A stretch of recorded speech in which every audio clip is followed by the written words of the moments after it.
أوصيكم ونفسي بتقوى الله، واعلموا أن الحياة الحقيقية هي حياة القلوب، وأن حياة القلوب هي قصر الأمل، وأن قصر الأمل هو الاستعداد للآخرة، وأن الاستعداد للآخرة فعل الطاعات وترك الفواحش والمنكرات. اسمع معي وقل وردد، فبأي حديث بعده يؤمنون. في الصحيحين وغيرهما عن أبي سعيد الخدري رضي الله عنه قال: قلنا يا رسول الله، هل نرى ربنا يوم القيامة؟ هل نرى ربنا يوم القيامة؟ قال: هل تضارون في رؤية الشمس والقمر إذا كانت صحوا؟ قلنا لا. قال: فإنكم لا تضارون في رؤية ربكم يومئذ إلا كما تضارون في رؤيتهما. ثم قال: ينادي منادي في ذلك اليوم العظيم. قال: ينادي منادي ليذهب كل قوم إلى ما كانوا يعبدون، فيذهب أصحاب الصليب مع صليبهم، وأصحاب الأوثان مع أوثانهم، وأصحاب كل آلهة مع آلهتهم، حتى يبقى من كان يعبد الله من بر أو فاجر وغبرات من أهل الكتاب.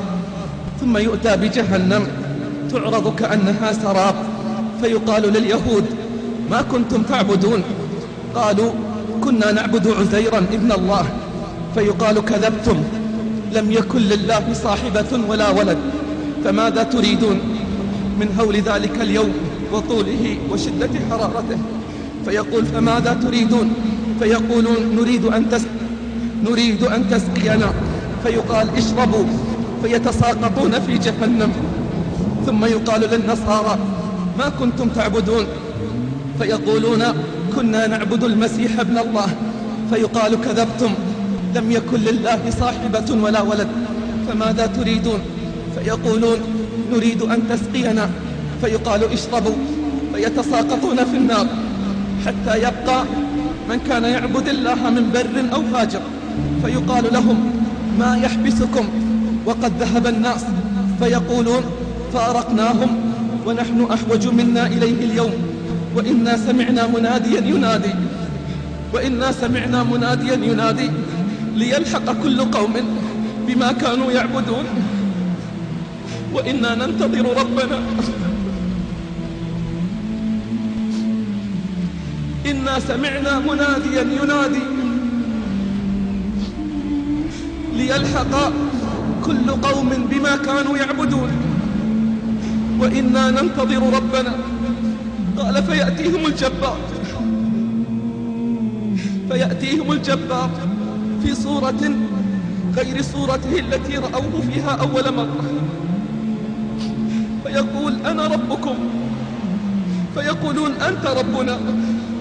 فلا يكلمه إلا الأنبياء. فيقول: هل بينكم وبين ربكم آية تعرفونه؟ فيقولون: الساق. فيكشف الجبار عن ساقه، فيسجد له كل مؤمن، ويبقى من كان يسجد لله رياء وسمعة، فيذهب كيما يسجد، فيعود ظهره طبقا واحدا، مصداق قوله تعالى: يوم يكشف عن ساق ويدعون إلى السجود فلا يستطيعون.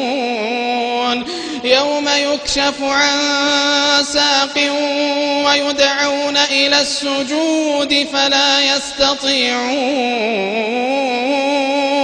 خاشعة أبصارهم ترهقهم ذلة، وقد كانوا يدعون إلى السجود وهم سالمون.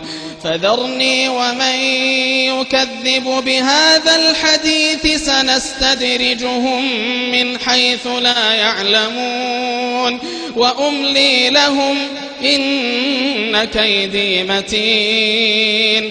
أم تسألهم أجرا فهم من مغرم مثقلون، أم عندهم الغيب فهم يكتبون.